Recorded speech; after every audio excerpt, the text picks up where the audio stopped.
what those young children went through, and we will remain 100% dedicated, searching for every single one of the children who were at Camp Mystic, as well as anybody else in the entire riverbed, to make sure that they're going to be recovered. We know that parents and families, they want information, they want closure, and we want them to know that we are working as swiftly as possible to get them accurate information that will provide that closure. I do want to thank the local officials, city and county and otherwise, who also are working around the clock to make sure they are addressing those concerns. The information I'm going to give you is as of this current moment in time, knowing that this information will constantly change throughout the remainder of today as well as in the coming days. In Kerrville and Kerr County, there are 59 confirmed deceased. There's still 11 missing from Camp Mystic. Separate from there, in the Central Texas area, there are confirmed 10 deceased. And across the state, in all the areas affected by flooding, there are 41 known missing. It's important to emphasize this, especially in the Kerrville area. There were so many people who were just camping out, not children in camps, but adults camping out near the river, people in RVs and things like that.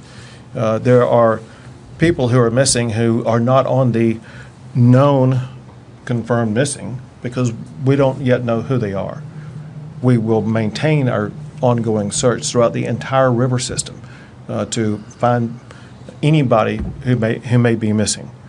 One thing that could help this is if you are a relative or friend of someone that you think was in Kerrville or Kerr County that you think is missing, please contact the local officials in Kerr County and let them know that you have the name, identification, and other information about a person who is suspected to be missing. If, however, you don't have confirmed information about that and you're making phone calls, you are slowing down the process of the first responders being able to respond to those who are clearly identified as missing. If you're doing that, you're interrupting official business, and that could be potentially illegal. Call only if you have specific information.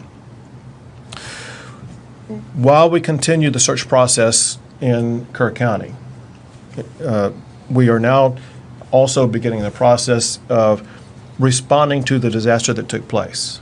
Includes things like debris removal. Anybody who's seen any images whatsoever in the Kerr County area, you know there's debris all over the place that makes roads impassable, that makes reconstruction projects unachievable, that makes search process more difficult.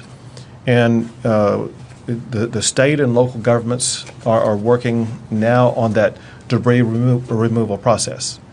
That process is improved because of President Trump's swift declaration of our major disaster declaration.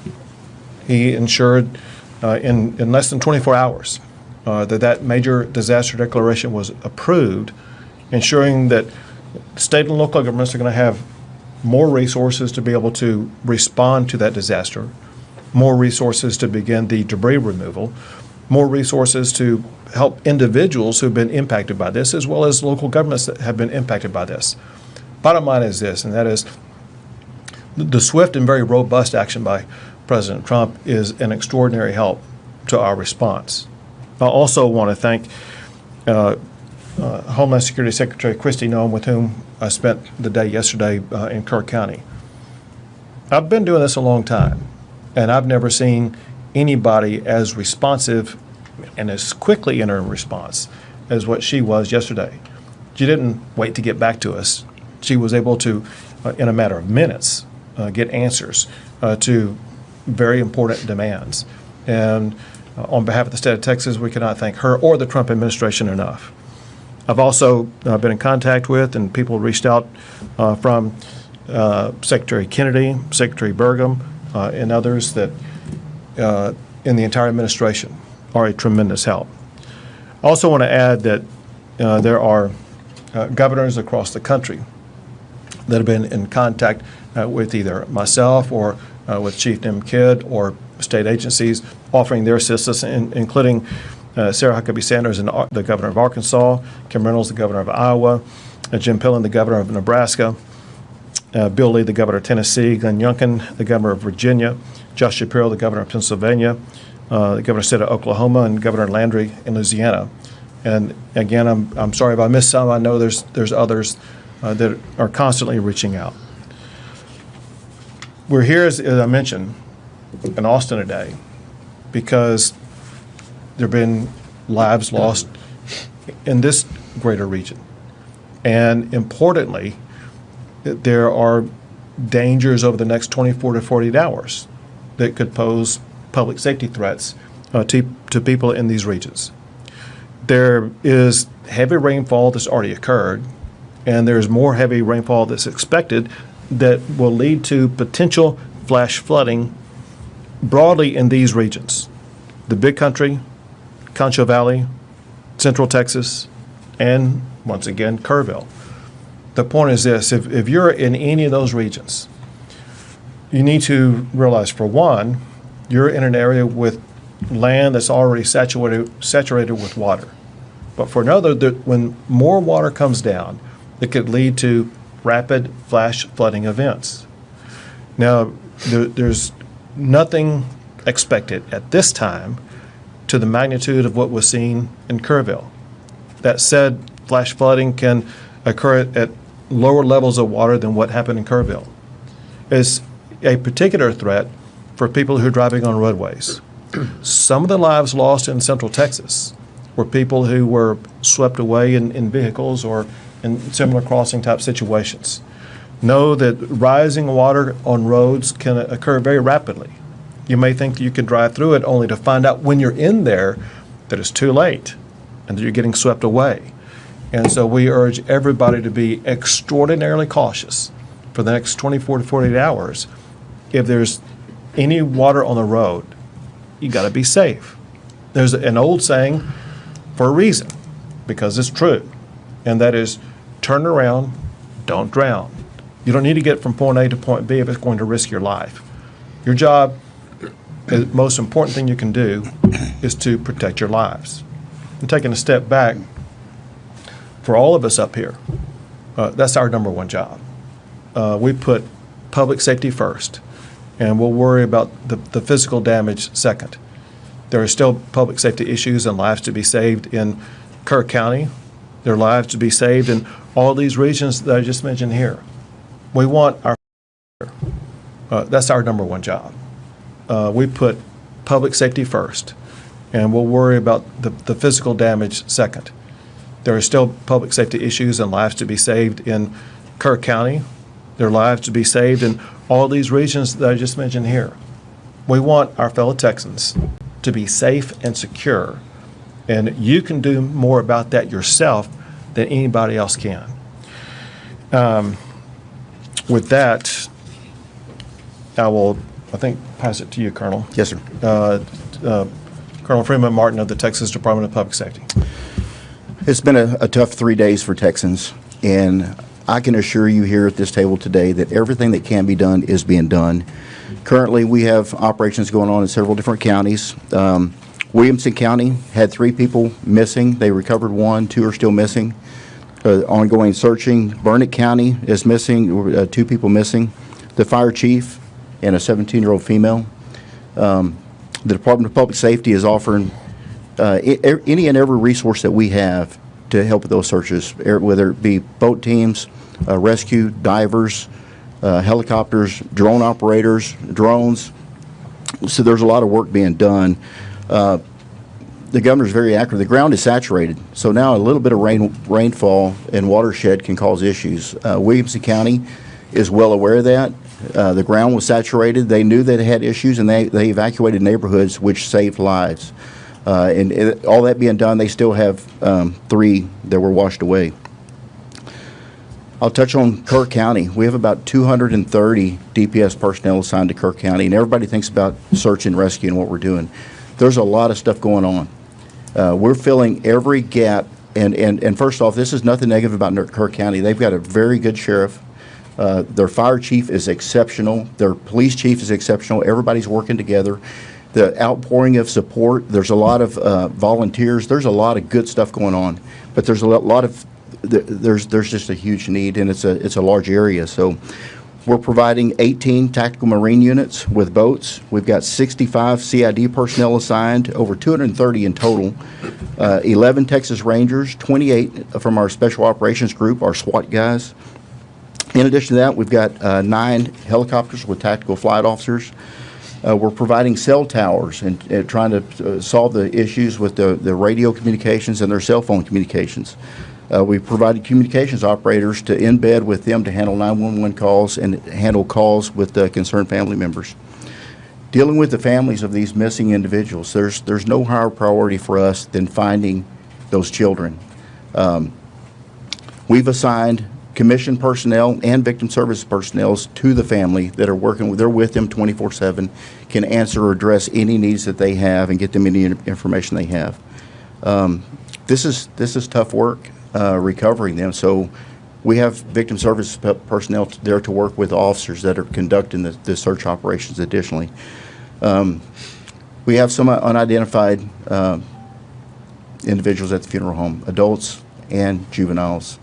The Texas Rangers are collecting DNA from family members and from the deceased victims, and we're flying those to the University of North Texas in Dallas, and we will have answers with rapid DNA in hours, not days, to get some closure and information back to these families.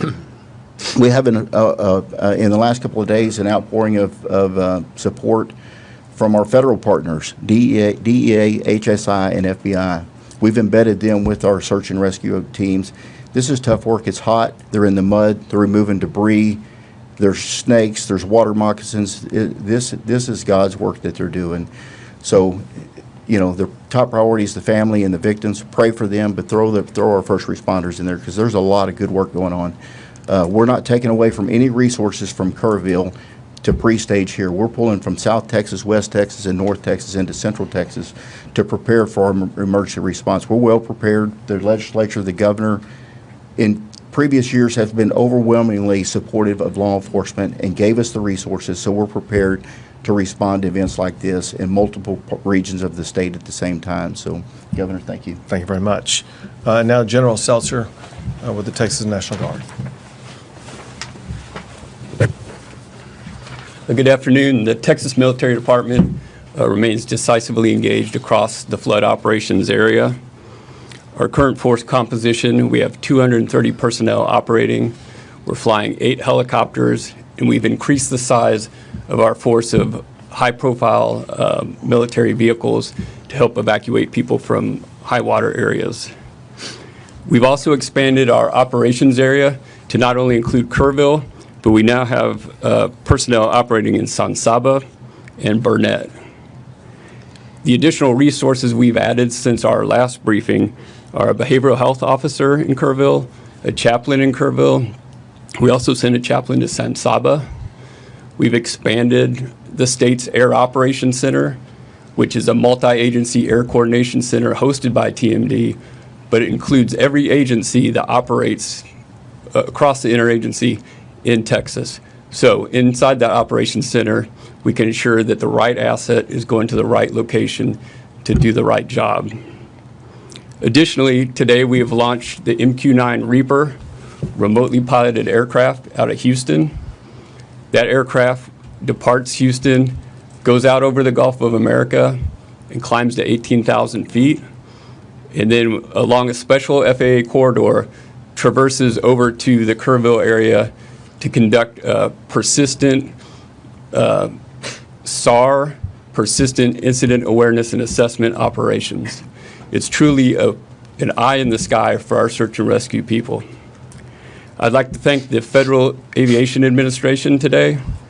Due to weather at 18,000 feet, we could not transit from the Gulf of America to the Kerrville area.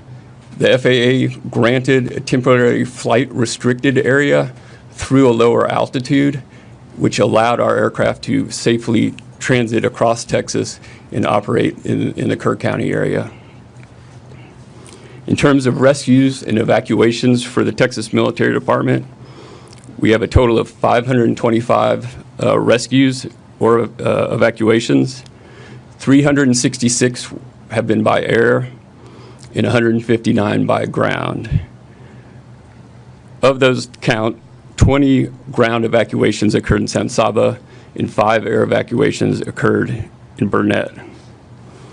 And that concludes my brief. Thank you, Governor. Thank you. Now with the LCRA, there it is, Phil. Yes, sir.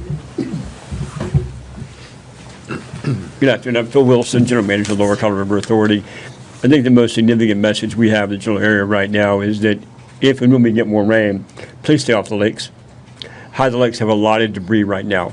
It's not safe to be boating. It's not safe to be out there. We'll let you know when it is, but critically, stay off the lakes. It's July. People are used to summer, and this is not a good time to be out there. To echo, we're working very closely with law enforcement. We have our rangers deployed to Burnett County right now with our mobile command center trying to support the activities up there.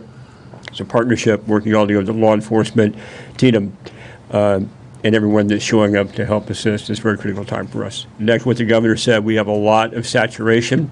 We opened gates up at Wirtz and Starkey the last couple of days. Those are closed right now. We're ready just in case we need to. We've added more than 350,000 acre feet to the height of lakes Buchanan and Lake Travis. We're 67% full. We have a lot of room and headroom in case more water does come in to make sure those reservoirs do what they're supposed to do, which is to capture the water for the future and protect against flooding. Thank you, Governor. Very good. Now, Chief Jim Kidd. Thank you, Governor. And I want to remind everyone, life safety is still our #1 priority. And what I mean by that is, and Colonel Martin said it very well, Kerrville and Kerr County have great local emergency managers and responders. They really do. But they're a community of about 55,000 people. And they had a lot of people there that were not from that area visiting, vacationing. And their resources, and this is what state agency, what the state government does when a local community gets overwhelmed, is we send in additional resources. So our hats are still off to all of those local responders that live and work in that community, and that their homes and families were also impacted, and they're still there on the job. We owe them a great amount of gratitude. Second, we continue with our search, not only in Kerr County, but everywhere that we know we have missing people. And I need your help in being very cautious. Let's not get wrapped around the axle on the word recovery. You're going to start hearing the word recovery used in a lot of different contexts. Be very careful how you use that word, because I'm going to be careful how I use that word as well. We are going to begin recovery operations. That is debris cleanup. That is opening roads. That does not mean we are no longer doing search for live victims, because we still are. We are still out there in very much hopes, very much fueled by the compassion that we show for these families, that we're doing everything we can to find their missing loved ones. So please help me in making sure that we're not wasting our time and efforts on debating over the meanings of words. Let's get clarity when we ask those questions. Second, I'm asking, we've driven around Kerr County and the other areas a lot. We have a lot of people that are traveling in because they want to see firsthand the damage. I'm asking you, if you're not from the community and if you're not involved in our response and rescue and recovery efforts, stay out of the area. Stay out of the area because you don't know the area. Another thing I'm getting right this minute during this press conference is reports of an additional wall of water coming down some of the creeks going into the forks. And I want you to think about that for a second. If you're not from that area and you don't know the low water crossings, you could find yourself in a very dangerous situation. The next thing is, we see a lot of information on social media about volunteers and spontaneous volunteers being frustrated because they can't help. We are evacuating parts of the river right now because we're worried about another wall of water coming down in those areas. If you're a volunteer there that you're not checked into our operations, we have no way of accounting for you right now. There is a process that we use to get volunteers into the response, and I'm asking for your help and to get that message out. It's not that we think we don't need any help. It's that we want to make sure everyone helping is doing the job that we need, where we need it, and when we need it, and we have the ability to communicate with them. And then finally, I want to talk a little bit about the word recovery as it relates to the President's disaster declaration. We are very excited to begin those recovery operations with our federal partners who have been here with us in the Emergency Operations Center since last Thursday, since before all of the actual flooding and disaster started. And we're going to work very close with those partners to help our local communities and our families that are impacted by this recover from this disaster as fast as possible. Thank you, Governor. Thank you. We'll take a few questions. Go ahead. Isabel with KVU, I know that you mentioned 10 deaths in Central Texas. Is there any way you could give us a breakdown of the cities? We sure can. Chief Kidd has it. So we're showing reaffirmed 3 in Burnett County, 1 in Tom Green County, 5 in Travis County, and 1 in Williamson County. And again, those numbers are a few hours old. Those numbers could go up, but that's what we had as the time preparing for this briefing. You said what county? Tom Green. Tom Green? Tom Green. Yes, ma'am. San Angelo area.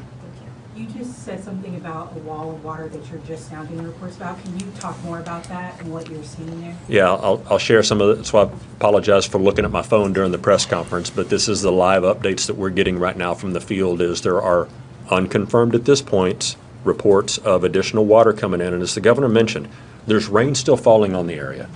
It's not going to take the same amount of rain that caused this damage to make the current water levels rise up, right? Because the ground is already saturated. So any rain that falls can be perceived as life-threatening rain. And so if you're in a low-lying area, we need you to move yourself out of that low-lying area. We've got DPS aircraft that are flying up to try to find this wall of water right now, and the people in the reported areas, again, unconfirmed, that are on our communication systems, we're asking them to get out of the water and out of the way so that we don't wind up having to do additional rescues. Governor Go ahead. Alabella, CBS Austin, you had mentioned that there are dozens of Central Texans missing. Local resources can't continue searching in the dark of the night. Does this federal disaster declaration mean that we have federal resources to continue searching when it's pitch black? Sure. Well, first of all, on the federal disaster declaration, it applies right now to Kerr County. Let me go back. Let me see the total, my disaster declaration counties. So let me walk you through this. So I made an original state disaster declaration, and then I amended it to add more counties. Let me first go back over those counties, then I'll explain to you what's going on. Under the state disaster declaration includes the following counties: Bandera, Bear, Burnett, Caldwell, Coke, Comal, Concho, Gillespie, Guadalupe, Kendall, Kerr, Kimball, Llano, Mason, McCullough, Menard, Reeves, San Saba, Tom Green, Travis, and Williamson. That means because of that the state is providing additional resources for those counties and state-based assistance. On the federal disaster declaration, for the time being, that includes only Kerr County. And they are waiting to see the magnitude of what happens in other counties before they may potentially expand the federal disaster declaration to include other counties. So for now, local resources have to stop search and rescue efforts when they fall. That's not accurate. No. We have drones and helicopters that have thermal and night vision and FLIR where they can search at night. Our special operations groups have that. And, at the law enforcement level, we don't really wait for a federal declaration. The feds come. They're there, they're helping. They offer assets and resources. This helps with funding and additional resources and bringing in from out of state. But our local federal partners, they're very involved. So we've, of course, we're a lot more productive during the day, but we search at night, and we're seeing some really good results, which is good. But the bad news is you will see the death toll rise today and tomorrow. One other thing to add to that is the U.S. Coast Guard, part of the federal government, was here working long before the declaration was granted based on our partnership and relationship. So we still have Coast Guard assets here, and they will operate at night as well. Thank you for the question. Go ahead. Bayless Wagner, also American States. Could you talk a little bit more about the warnings that local officials got, the way that the state and the federal government communicated with local officials, and whether you believe that these deaths were preventable? So there were multiple steps taken by the state that I'll let Chief Kidd talk about, but the state began setting up operations in preparation for what could happen in Kerr County. It happened in the early morning hours of the 4th, which is Friday, and the state had pre-positioned assets and resources in and around that area beginning on Wednesday before the storm on Friday. As we learned more on Thursday, more assets were provided in various regions. We knew, based upon predicted weather, certain regions where the rain may fall. There was an inability to know precisely where that wet rain was going to fall and how much was going to fall where it did fall. And as far as what the locals may have done, Chief Kidd may know more than I, but I would leave it up to them to let you know. And listen, thank you for the question. We need to spend a lot of time trying to answer this question because from a technical perspective, there are multiple warning systems that are out there. And all of us can choose to sign up for warning systems in certain areas depending on the local government that we're in and the way that their system works. There's a lot of talk about a program called WIA, the Wireless Emergency Alert, and IPAWS, the Integrated Public Alert and Warning System, and how they work or sometimes don't work. And then you have areas where there is no cell phone coverage. And if there's no cell phone coverage, it doesn't matter how many alert systems you sign up for, you're not going to get that. And then there's the NOAA weather radios from the National Weather Service. I'll ask you, how many of you have a NOAA weather radio by your bed at home?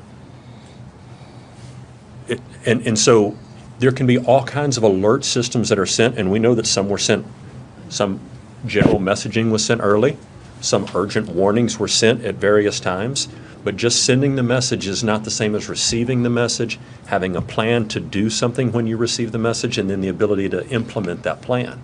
And so I really would love to have a separate conversation with all of you about how we can continue to get the message to the public about what they need to do when they get a message, what they should do when that message is received, and how they communicate that back to their loved ones and family members. Let me add this also. I don't know if you guys saw this, but the city manager for Kerrville explained that on the morning of the 4th, he was out jogging at about 3:30 in the morning, and it just then began to rain a little bit. He got home and saw that it rained a little bit more, and he saw after that the torrent of water that was coming down the river. And the point that he made was that by the moment in time when they knew the magnitude of the water, it's a difficult decision whether or not to begin evacuating people or not, because if you have a warning telling everybody to evacuate, you could actually lead them to their death. We know that some deaths in Kerrville were people who died who got swept away who were trying to evacuate. And so local officials know the best about the terrain, about the danger spots and things like that, about who might be able to evacuate, those that would just be getting into a more dangerous situation. You talked in what you just said kind of about expertise and about just knowing the area, and that extends also to the National Weather Service folks who are in those offices and have years and years of experience. There are currently 6 vacancies in the local the National Weather Service office that cover Kerr County. What is your perspective on how that could have impacted the warnings that you all were able to get and how accurate the information you all were able to get? So I know nothing about the staffing. What I do know is what they put out. And it's my understanding that what they put out was kind of the information that the state was operating off of, and that is that there were alerts or warnings about heavy rain, potential for flash flooding in certain areas. A problem with that is that to most people in the area, flash flooding would mean one thing, not what it turned out to be, because they deal with flash floods all the time. Just like I put people on notice in these regions of Texas right now. There's the potential for flash flooding, but there's no expectation of a water wall of almost 30 feet high. Governor Abbott, on that topic, we know that these alerts can be life-saving at times, and a lot of times these forecasters get their information from the National Weather Service. Are you communicating with your federal partners on how critical funding is for the National Weather Service in order to issue alerts like this in this disaster like this? It's one of the things that we spoke about when Secretary Noem was in, and this is part of ongoing conversations. And I'll add this. As you all probably know, we have a special session coming up, and the way to respond to like what happened in Kerrville is going to be a topic for the special session to address. We have time for 2 more questions, folks. Is part of what you want to address, because there was a bill that was going to create a council to kind of talk about what warning systems, and it was not successful. Is it a concern that there's all these camps along this area? This is an area that deals with flash flooding, but there were no sirens that were in this area. Can you talk about that and why that hasn't been funded to this point?